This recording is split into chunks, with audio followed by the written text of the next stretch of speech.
Pronto, curiosidade das pessoas também saber neste painel sobre o tema do papel do treinador na formação e na fase adulta, depois de uma carreira com diferentes treinadores e de sucesso também, saber um pouco que importância, talvez começando pelo Nuno, pela proximidade aqui, que importância teve o papel do treinador durante a carreira, naquilo que pudesse ser, que interferisse nas tuas escolhas depois profissionais ou após o final da carreira.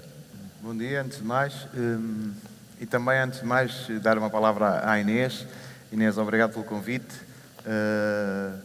Não deixes de continuar a acreditar no projeto porque estás no bom caminho, está bem? E podes contar sempre comigo. Em relação à tua pergunta, eu desde tive muitos treinadores e todos eles me ensinaram um pouco, seja positivamente, seja negativamente. Estamos sempre a aprender. E como é óbvio, nas várias fases da minha carreira, eu olhava fui olhando para os treinadores sempre, também eu próprio ia crescendo, não é? Portanto, um bocadinho nós, quando somos crianças, olhamos para o treinador e a função também, quanto a mim, de um treinador, a expressão segundo pai, aplica-se muito bem. Acho que um treinador, nessa fase, quando os jogadores são mais jovens, tem que também saber educar, entre aspas, os seus jogadores, porque os jovens estão num processo de aprendizagem, não é? E estando num processo de aprendizagem, podem ser muitas vezes influenciados por quem lhes está a ensinar coisas. E na fase mais adulta, os jogadores já têm uma personalidade mais vincada, mais feita, se calhar já pensam pela sua própria cabeça e é mais difícil não influenciar, mas também aquilo que nós estamos a ouvir do treinador, nós se calhar já temos maturidade suficiente para perceber se está correto ou se está errado. Recordas-te de algum episódio que tenha feito mudar a perspectiva de uma forma de sentir, ou de estar, ou de acreditar em algo? Desde as fases, como estás a dizer, mais jovens até... Eu aprendi mais com uns do que com outros, não é? Mas o primeiro treinador a sério, eu nunca vou esquecer, a sério, para mim, foi quando fui para o Infantis do Amarante. E, portanto, nunca me vou esquecer desse meu primeiro treinador, porque era uma pessoa que educava, vá lá, que se preocupava com outras coisas e que transmitia aquilo que queria de uma forma lúdica e de uma forma mais simpática do que depois, quando fui profissional, havia treinadores que se calhar não havia uma relação de pessoal, havia a relação profissional e basta, não é? Cada um tem a sua maneira de liderar, de trabalhar, mas os jogadores, e estão aqui alguns treinadores, os jogadores gostam de sentir sempre algum carinho extra, além daquilo que é a relação do treino e da relação profissional, não é? Os jogadores gostam de sentir o carinho do treinador, uma palavra de apreço sobre outras coisas, sem ser propriamente do jogo e do treino.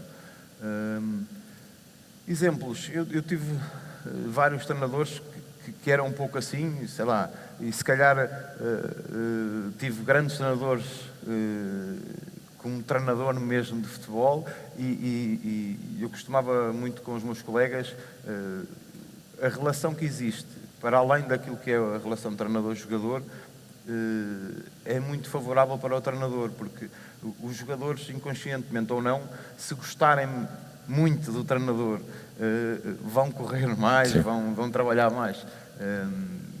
Se perceberem que o treinador está a ser incoerente, está a dizer uma coisa, mas depois os seus atos refletem em outra, os jogadores se calhar deixam de ter a mesma confiança, a mesma empatia. Em relação a exemplos, eu dou sempre o exemplo do Scolari. como estamos aqui, pouca gente, mas estamos a ser gravados. Porque para mim não foi o melhor treinador em termos técnico-táticos que eu apanhei, mas se calhar foi das pessoas para a qual eu, mesmo inconscientemente, se calhar dava tudo, porque o ambiente que ele criava entre os jogadores e a confiança que dava o dizer uma coisa e essa coisa acontecer, porque realmente foi a palavra que ele deu e é aquilo que ele vai fazer, ele ganhava a confiança dos jogadores, e os jogadores, sentindo essa confiança, sentem-se mais libertos para jogar e com mais ganas, não é? Depois eu tive vários treinadores, lembro-me sempre também do Manuel José, que foi o meu primeiro treinador no futebol profissional, no Boa Vista, quando eu subi dos júniores para os séniores, e eu gostava de jogar ali numa posição que não era 9 nem 10. Gostava ali de jogar atrás do ponta de lança, gostava de me recriar muitas vezes com a bola, e eu lembro-me que o Manuel José insistiu muito comigo, e as conversas que teve comigo no sentido de eu me deixar de Rodriguinhos e de apontar, tens que apontar a tua carreira para ser realmente número 9, porque é aqui que Portugal vai precisar de ti, e eu estava a começar, é aqui que faz falta um avançado à seleção, faz falta, os clubes têm déficit de avançados, porque nós em Portugal temos muitos número 10, temos muitos extremos, e tu se quiseres vingar na tua carreira, se quiseres ter uma carreira espetacular, tens que apontar para esta posição e não sair dela. E depois pegava em mim nos fins de treino, os meus colegas iam embora e ele anda cá. E eu ficava mais meia hora, mais 45 minutos com ele, a ajustar a baliza sem guarda-redes, sem nada. Ficávamos ali a fazer treino específico. Lá está, ao fim destes anos todos, eu cada vez que estou com ele e falamos sempre sobre isso, ele lembra-se, eu lembro-me, porque há fases de uma carreira de um jogador que ficam marcadas. Muito bem. E ganhou o Boa Vista, e Manuel deu um ponta de lança, e a seleção também. João Benedito, também no teu lado, que desempenhaste a função de capitão, sempre tiveste um ascendente forte sobre o grupo, sobre a equipa, também de liderança. Pergunto, à parte também de uma apreciação geral da influência do papel do treinador enquanto jogador, enquanto homem, enquanto profissional, se essa liderança veio de algum exemplo de algum treinador, ou se também foi algo que surgiu naturalmente por ti. Bom dia a todos. Uma palavra antes relativamente àquilo que estamos aqui a viver hoje, e para os nossos amigos, a Inês, o Carlos, relativamente, isto é o pós-carreira. Isto é o propósito que nos acontece muito quando deixamos de jogar. Por vezes sentimos que continuamos a ser muito válidos, que damos e aportamos valor, mas por vezes as pessoas não nos compreendem, porque deixamos de ser aquela face visível. Eu estou aqui hoje, vou estar quando vocês quiserem, é algo que eu reconheço por aquilo que vivi. Também deixei de jogar muito recentemente, já lá vão 2 anos e meio, mas esta valência que vocês querem trazer para a nossa sociedade ainda não é compreendida, mas é muito valorizada por quem precisa dela. E se conseguirem tocar pelo menos a uma pessoa, e se nós aqui conseguimos mudar a vida de uma pessoa com aquele propósito que vocês querem trazer para a sociedade, vocês já estão a fazer um bom trabalho. E hoje já estão a fazer um grande e excelente trabalho. Relativamente àquilo que é o trabalho da formação, estar aqui num painel com o Nuno, que tem apresentado resultados e que para mim, felizmente, deixou as suas funções, porque o meu clube estava a ser muito influenciado relativamente àquele que tinha sido o excelente trabalho que ele teve a realizar no clube rival, que é o Sport Lisboa e Benfica, porque este trabalho da formação e aquilo que é o trabalho dos treinadores da formação é algo que, para a realidade do desporto, quando nós queremos resultados imediatos, não joga, não conjuga relativamente àquilo que é a pessoa que exerce o cargo de gestão e quer ter resultados, quer ter dinheiro pela venda ou quer ter resultados desportivos que possam advir desse trabalho da formação. E então nós vemos mais à frente, a 2, 3, 4, 5 anos, aquilo que é o trabalho que outros já fizeram, que foram questionados durante esse processo, mas que na altura será que terá resultados ou não terá resultados. Neste momento, que a minha palavra para o Nuno, porque tem tido muitos bons resultados e muitos atletas que aí estão. Eu já estou a ver pais a negociar, entre aspas, e a ver o Nuno Gomes sentar-se a uma mesa e a dizerem: o meu filho está cá, conte-me lá algumas histórias da sua carreira, porque é um privilégio e um prazer aqui estar. Mas isto precisa ter visão para conseguirmos montar este tipo de processos. Relativamente à liderança, a liderança e o perfil do jogador, nós estando a falar da formação, nós não podemos identificar, começar com uma negativa às vezes não é bom, mas acho que dizem muito aquilo onde nós não podemos estar, que é o facto de pensar que estamos a treinar mini-homens. Treinar um atleta da formação, ele não é um mini-atleta sénior. Ele tem muito mais valências, está muito mais sensível a absorver aquilo que lhe querem transmitir. Nós estamos aqui hoje a falar de recordações sobre processos que se passaram durante a carreira de formação. Eu lembro-me perfeitamente, não me recordo tão bem da minha primeira professora na instrução primária, mas lembro do meu primeiro treinador, a primeira pessoa em quem eu chamei treinador. Nunca foi treinador na vida, nem nunca o será, mas teve outras competências essas de liderança. Estávamos num grupo de jovens de bairro, onde a maior parte deles faziam a sua vida fora da escola, onde tinham outras diversões, se calhar muito mais, passa a redundância, divertidas do que aquelas de estar ali todos em fila a estudar, e portanto estas pessoas vão-nos transmitindo bases para o futuro. E o treinador da formação é aquela pessoa que por vezes carrega as águas, que por vezes conduz a carrinha, que tem de saber onde é que estão os atletas, que eles não podem fugir de alguma forma daquilo que é o dia-a-dia e ele ter a culpa de que isso aconteça, e depois tem de colocar os atletas em campo. Mas o resultado final deixa de ser avaliado por aquilo que é o resultado desportivo. Na formação, nós temos de perceber se queremos formar equipas ou se queremos formar atletas. Se queremos formar equipas, vamos formar equipas para ganhar. E acho que esse não é o conceito que deve estar inerente. Nós temos de formar atletas, como o Nuno dizia aqui há pouco, identificar uma lacuna... A própria palavra formação. Exatamente. Havia uma lacuna relativamente ao desporto nacional, neste caso na modalidade específica do futebol. Não temos pontas de lança. Vamos deixar de ser líderes e pensar que queremos formar equipas para ganhar nos sub-16, sub-17, sub-18. Temos de saber qual é que é o final do processo. E o final do processo, se estivermos a falar de um clube, são as necessidades desse clube principal. Outro exemplo, se nós temos uma equipa sénior que tem um dos melhores guarda-redes da Europa, que sabemos que ele vai ser cobiçado pelos melhores clubes da Europa. Portanto, o papel da nossa formação é formar para que essa lacuna seja colmatada. Ao nível da liderança, e concluindo um bocadinho a intervenção, a liderança é dada por cada treinador, e eu lembro-me de algumas passagens, mas tenho uma, e de uma pessoa que está aqui nesta sala, e curiosamente foi dos poucos treinadores que consegue ouvir os atletas e consegue também perceber porque esteve dentro do campo. Esta também é uma valência muito grande. Eu lembro perfeitamente quando nós estávamos num Grande Prix no Brasil, houve um jogo, e ontem aqui falou-se que não há pessoas incompetentes e não há pessoas corruptas relativamente àquilo que era a arbitragem. Então, aquele árbitro foi extremamente incorrupto. E, portanto, nós chegámos à reunião pós-jogo e estávamos todos escandalizados que tínhamos perdido porque tínhamos sido roubados, como todos dizíamos. E então ele pegou na palavra e disse-nos assim: se vocês estiverem numa floresta, vier um leão atrás de vocês, é injusto, não é?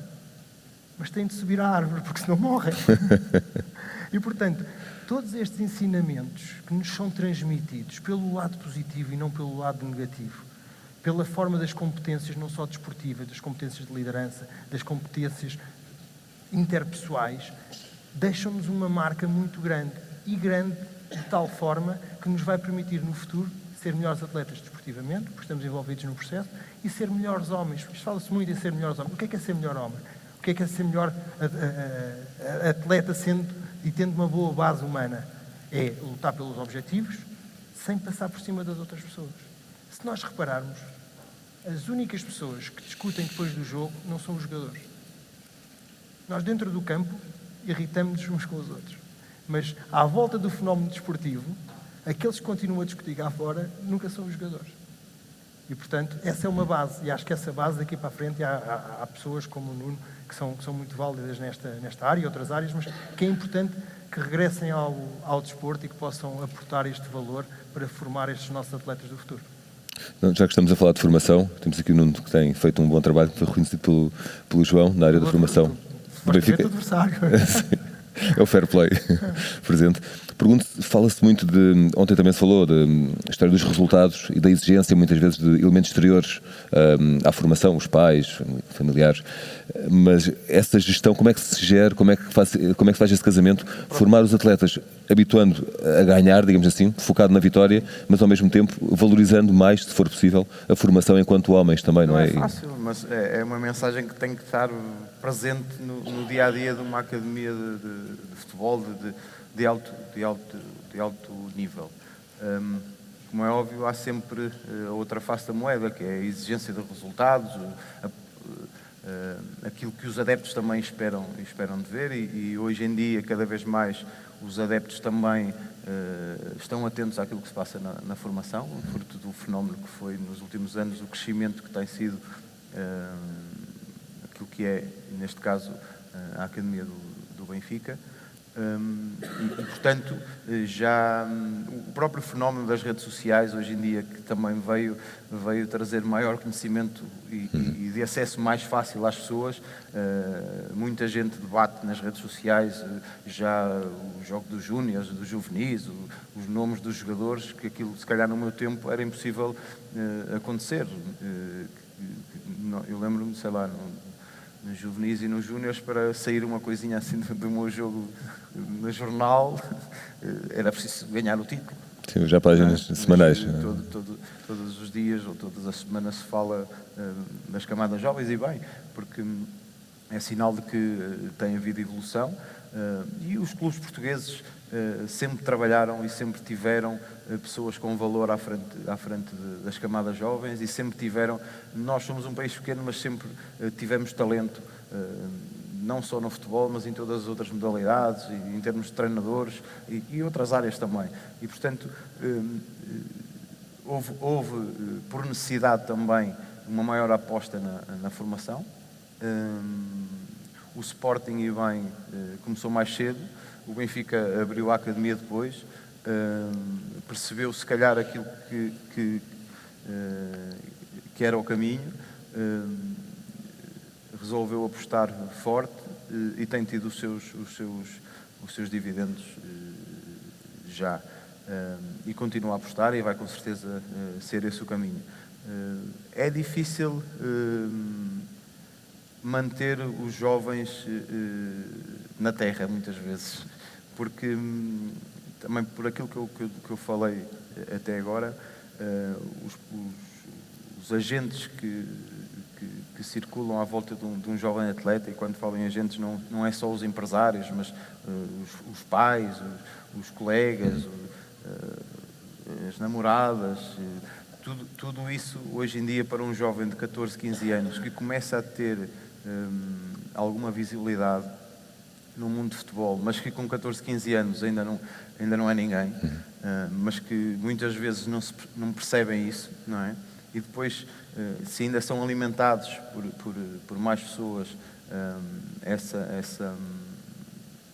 essa loucura daquilo que é nós estarmos com 14, 15 anos a pensar que já somos o Cristiano Ronaldo, e para chegar a ser o Cristiano Ronaldo falta um longo caminho a percorrer, e que não se sabe se vamos conseguir chegar lá. É difícil, porque depois há traumas que acontecem, e que depois é preciso saber lidar com eles, e é uma gestão que, como comecei a intervenção, que é o dia-a-dia. Todos os dias tem que se alertar estes jovens que para se conseguir alguma coisa é preciso sacrifício, as coisas não acontecem se estivermos à espera delas, e não é por ganharmos um jogo 2, 3 que já somos melhores que os outros, é preciso uma evolução constante. E a formação é mesmo isso, é ter pessoas capazes de poder dar os melhores conselhos aos jovens jogadores, para que eles possam atingir aquilo que estão a sonhar atingir um dia, não é? E o Benfica percebeu isso bem, tem um grupo de pessoas a trabalhar diariamente na academia, nas mais diversas vertentes daquilo que é o apoio que um jovem atleta precisa de ter para conseguir chegar ao objetivo dele próprio e ao objetivo do próprio clube também, que é poder fornecer jovens formados na academia à equipa principal. Mas é um longo caminho, desgastante para todos os envolvidos, mas é muito gratificante quando depois vemos os jogos ao fim de semana da equipa principal e vemos e reconhecemos em campo miúdos que tiveram a trabalhar connosco. E leva anos a implementar esse modelo, a ter resultados práticos. Não é de um dia para o outro e lá está. Envolve não só um esforço financeiro, mas também o esforço de muitos colaboradores que, sei lá, nutrição, apoio social, apoio escolar, relação com as famílias.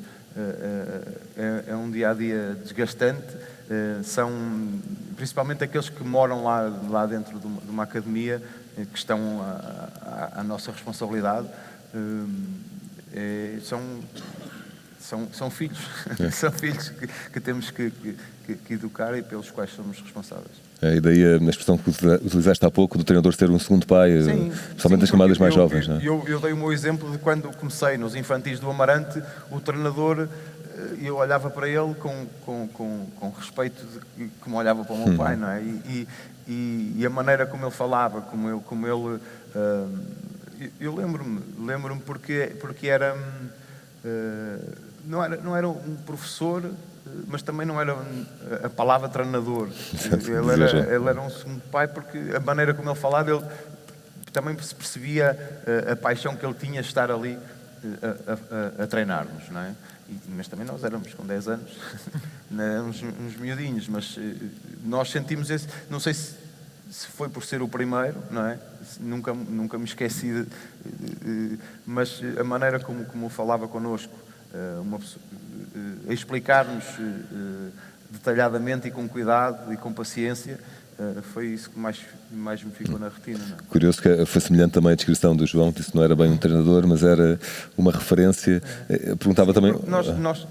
Nós quando, nessa idade, nós olhamos para o treinador, para nós é o treinador, não é? Porque eu depois, anos mais tarde, percebi que ele até trabalhava num banco, era num banco que trabalhava, não é? E, portanto, eu nunca na vida associei a figura daquela pessoa à pessoa que trabalhava no banco. Para mim era o meu treinador, mas para o resto da cidade se calhar era aquela pessoa que trabalhava no banco, não é?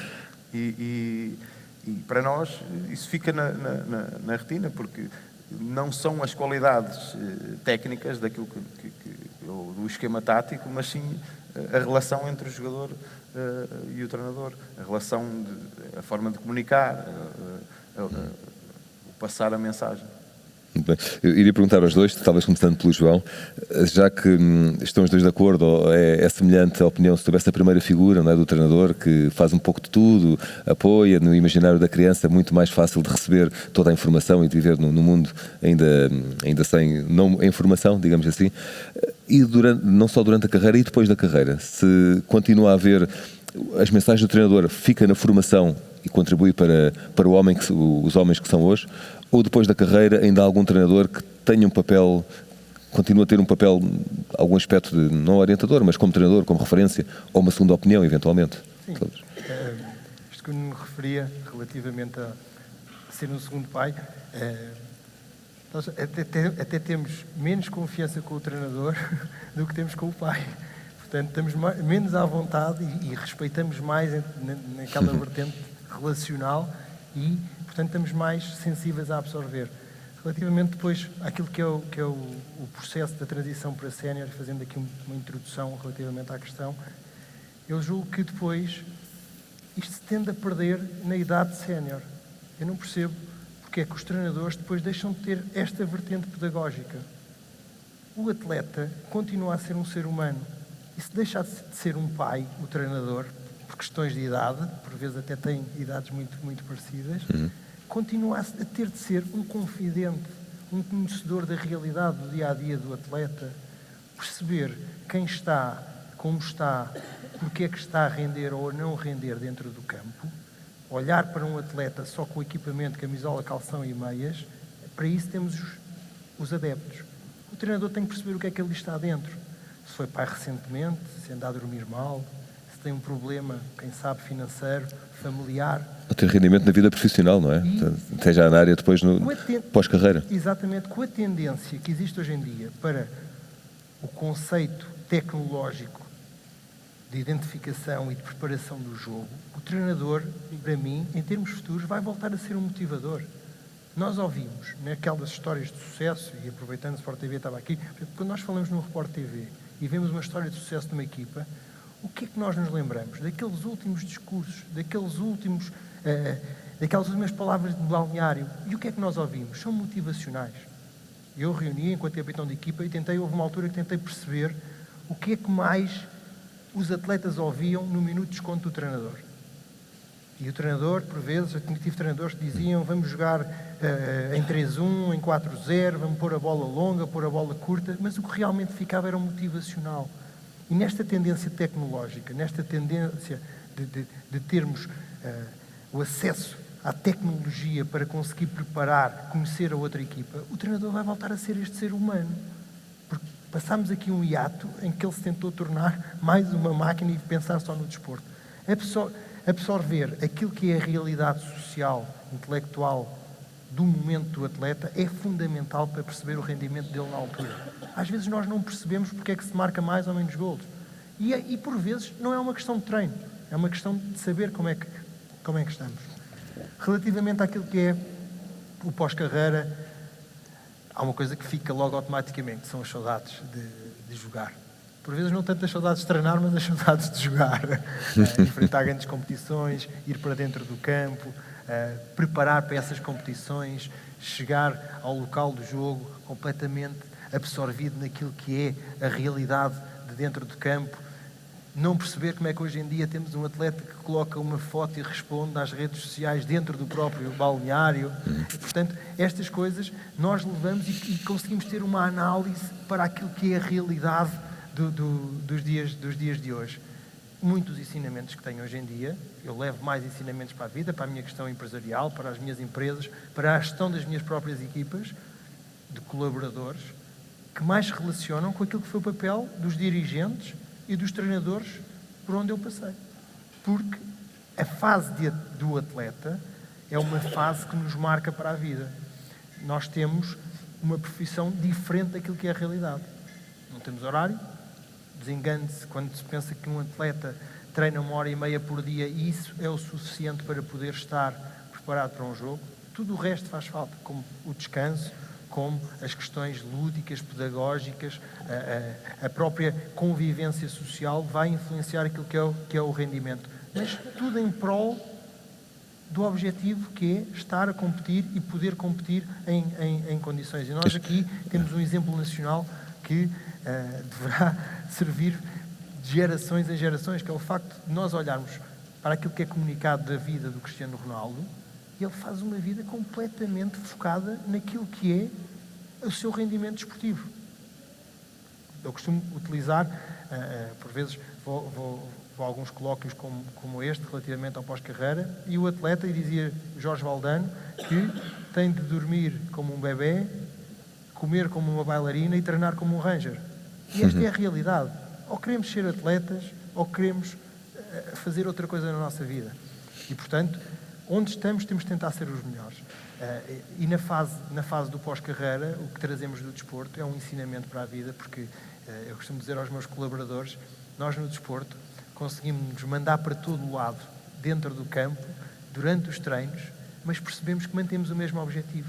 E eu digo entre eles que eu não me importo que vocês se chateiem aqui, mas que percebam que no final dessa troca de palavras continuam a ter o mesmo objetivo.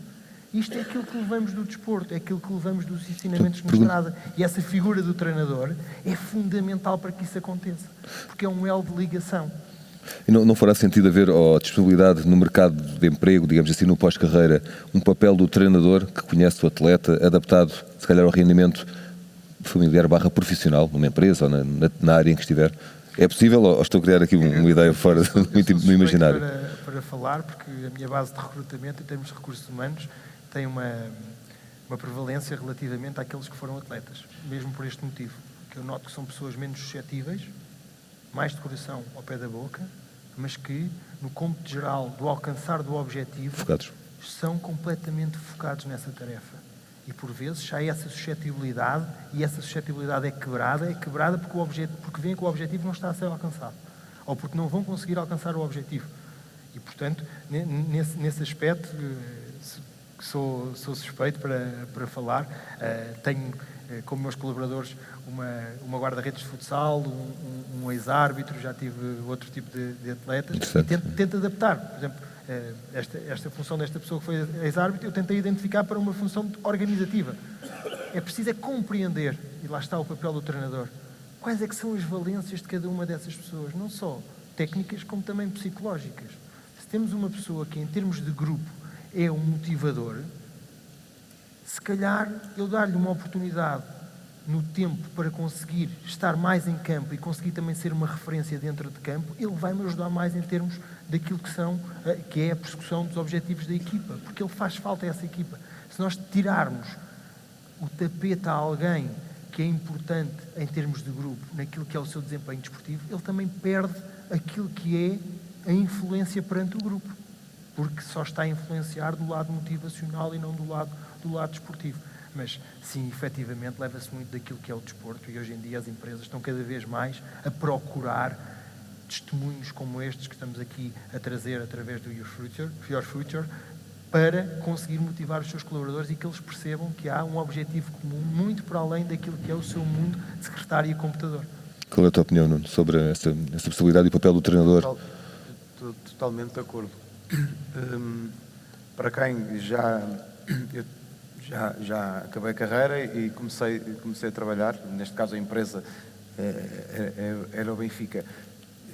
Nós levamos muito daquilo que aprendemos enquanto a nossa carreira, porque há muitas semelhanças nos tipos de organizações. Uma empresa não deixa de ser uma equipa, e o trabalhar em equipa é essencial para as vitórias, neste caso no desporto, e para alcançar os objetivos das empresas. E, portanto, pode haver duas faces, ou seja ela como, sei lá, um ex-jogador que começa a trabalhar numa empresa como colaborador, tem que perceber como é que o seu diretor, neste caso o seu treinador, trabalha, como é que comunica, tentar entender a mensagem. Ou por outro lado, por exemplo, eu era o diretor, eu quis saber como é que os meus colaboradores, o que é que pensam da organização, o que é que pensam no seu dia-a-dia. O conhecimento é essencial. E o ter sido jogador ajuda muito, porque nós crescemos nesse meio, crescemos com regras, que também é essencial haver numa empresa, saber respeitar as regras, ter confiança para encarar os objetivos. Tudo aquilo que nós aprendemos durante a nossa vida desportiva serve e muito para levar para depois podermos profissionalmente trabalhar noutras organizações, porque os atletas estão habituados desde cedo a lutar pelos objetivos, e isso numa empresa é essencial, é saber para onde se vai, saber trabalhar em grupo, o respeito pelo colega de carteira, o colega de gabinete, é muito essencial. E depois o conhecimento geral das coisas também é uma mais-valia, como é óbvio. Muito interessante o paralelismo e a metáfora entre a prática do desporto enquanto atleta e o que pode trazer depois para o mundo empresarial, para o mundo profissional. Vou fazer uma última pergunta, depois peço respostas breves, que estamos em cima do nosso tempo. João Benedito é licenciado em Gestão de Empresas, mestrado em Executivo em Marketing e Management, trabalha na área empresarial, também Recursos Humanos. O Nuno Gomes, licenciado em Administração e Gestão Desportiva, fez o MBA em Gestão e Liderança, diretor-geral do Futebol de Formação do Benfica.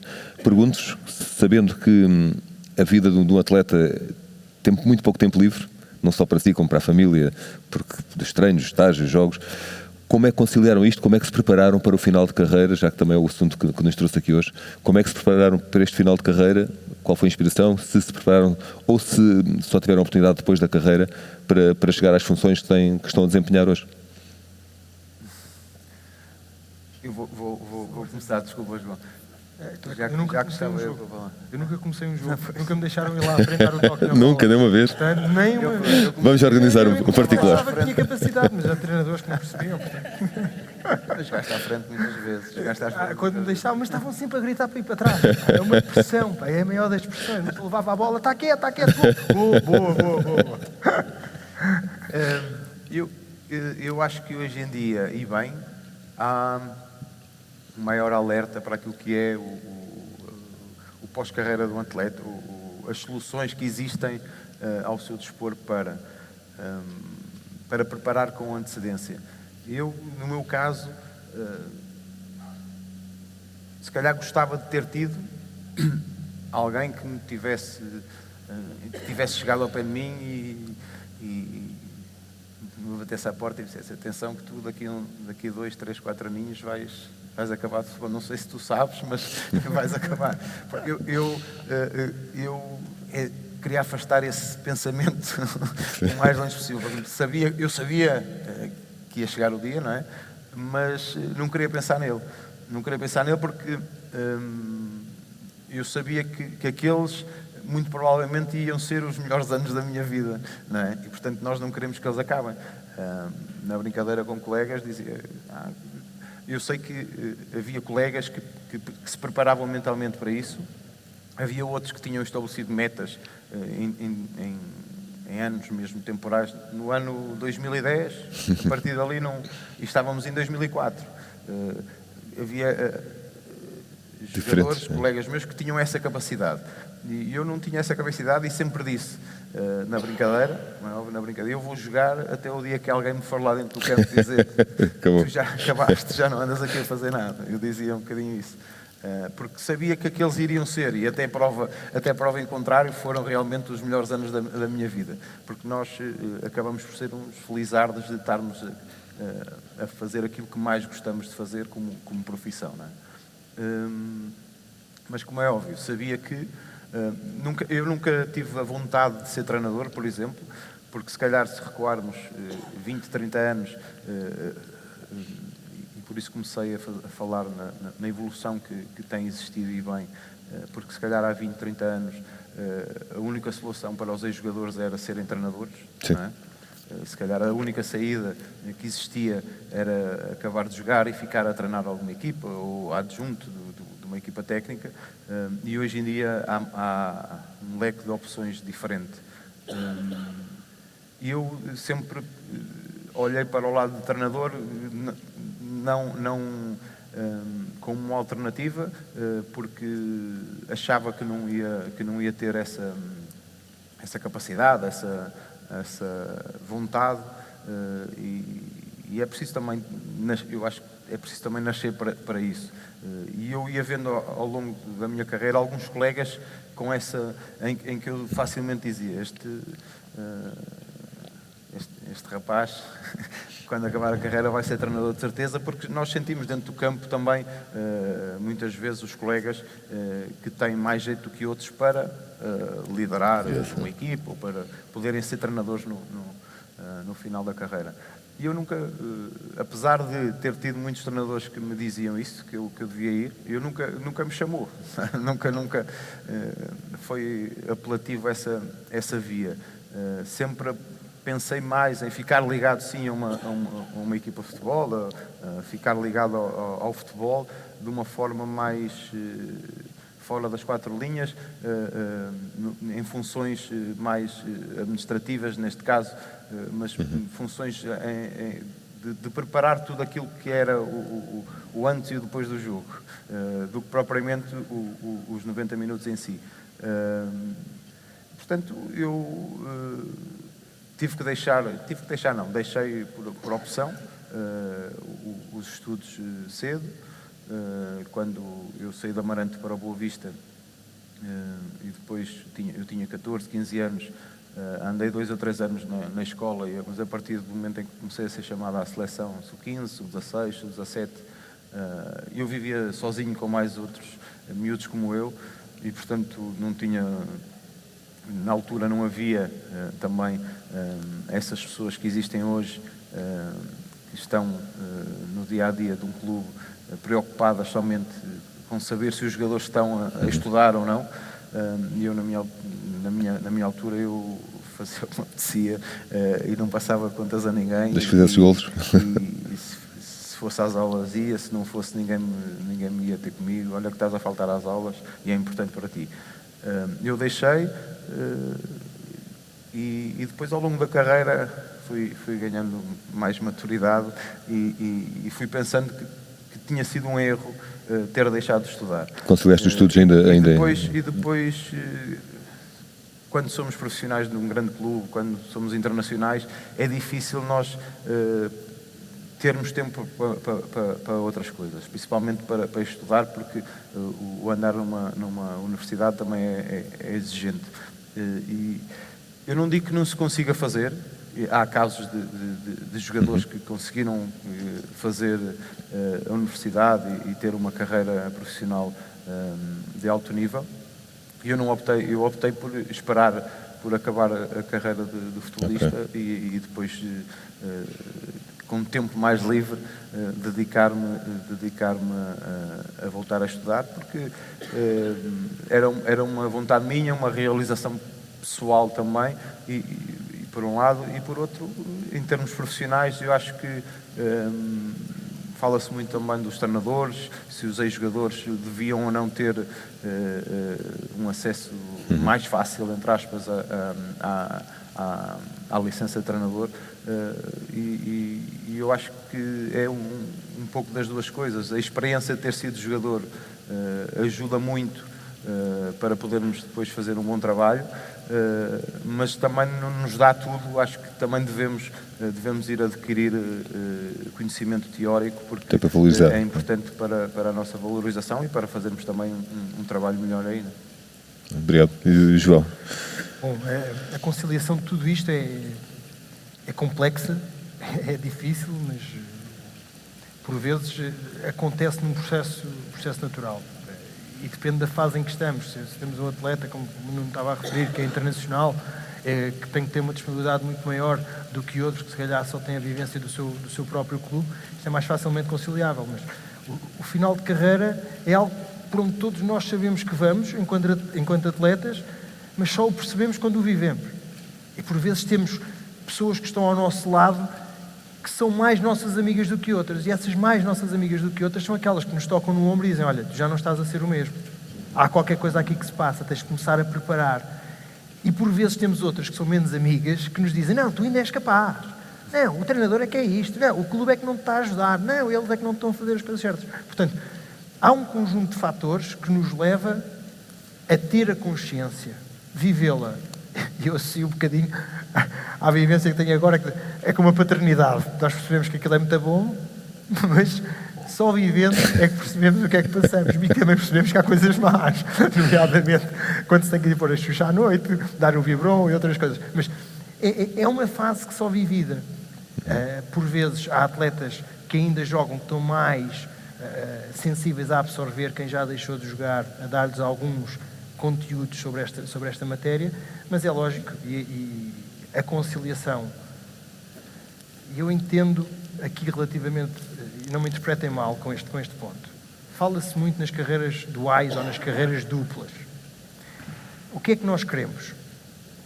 E vê-se o percurso do atleta como fazendo toda a escolaridade, faculdade, e depois está à vontade porque tem um plano B. No mundo de hoje, é impossível alguém que fez um curso há 15 anos atrás estar preparado para entrar no mercado de trabalho. Ou estar preparado para ser uma mais-valia a uma qualquer empresa. Nós hoje estamos a ter, em termos de fisioterapia, um curso, e são estas reciclagens, são estes cursos que nos preparam para aquilo que é a realidade cotidiana e do dia-a-dia para a nossa função. Portanto, eu acho que esta perspectiva tem de ser repensada, tem de haver aqui uma série de conteúdos que têm de ser recriados relativamente à altura em que o atleta tem que se preparar para o pós-carreira. Antes, durante, numa parte final ou depois. No meu entender, quem tem possibilidades de ter uma vivência absorvida a 100% em cada uma das fases, eu acho que o deva fazer. Mas há pessoas que acabam e no dia a seguir vamos ser realistas. Tem que começar a trabalhar. Tem que começar a trabalhar porque não há. As suas vidas são autênticas empresas. Há atletas que têm mais de 20 mil euros de pagamentos de seguros de carros por ano.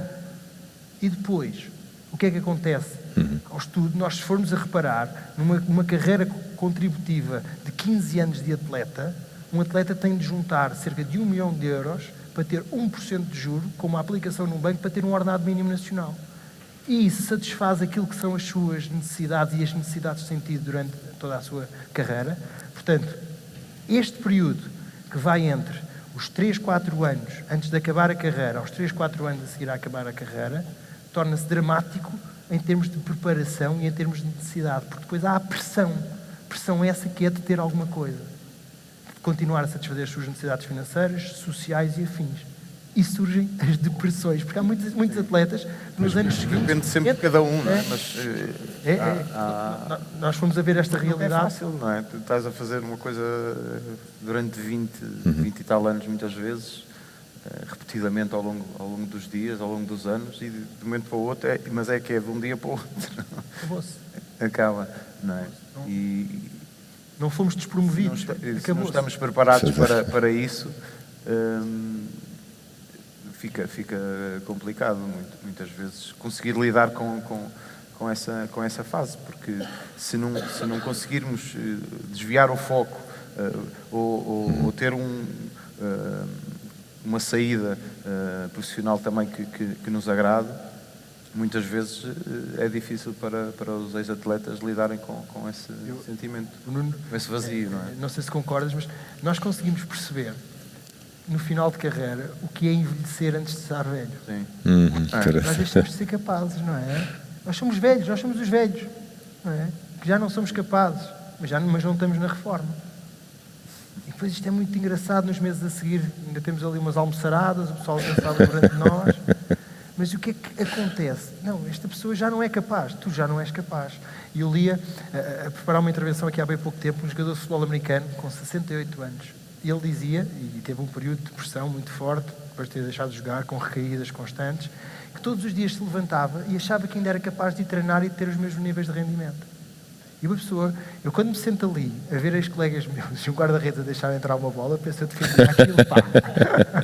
O Brás às vezes liga-me e eu digo, pá, precisas de um guarda-redes para o Mundial. Nós continuamos a achar que somos capazes, portanto envelhecemos 2 vezes e esta é duro, pá, é duro, estamos aqui a rir, mas às vezes é duro, pá. A minha mulher ouve-me de vez em quando, tem que ouvir. Eu não tinha percebido porque é que eu agora... Mas agora já percebi. Porque eu muitas vezes vou jogar à bola com malta que já deixou e acabo sempre... A última vez tive aqui uma lesão muscular porque lá está.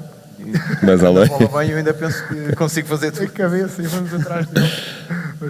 Muito bem. Fantástica essa vossa partilha, foi um verdadeiro prazer. Podíamos ficar aqui a falar toda a manhã, mas vamos dar por encerrado este nosso painel. Muito obrigado por esta partilha, por esta perspectiva de pós-carreira. Obrigado. Temos uma pequena lembrança para ficar aí gravado para a prosperidade. Muito obrigado, Inês. Parabéns mais uma vez e força, bola para a frente. No sistema de vida. Vamos para cá, vamos voltar em frente.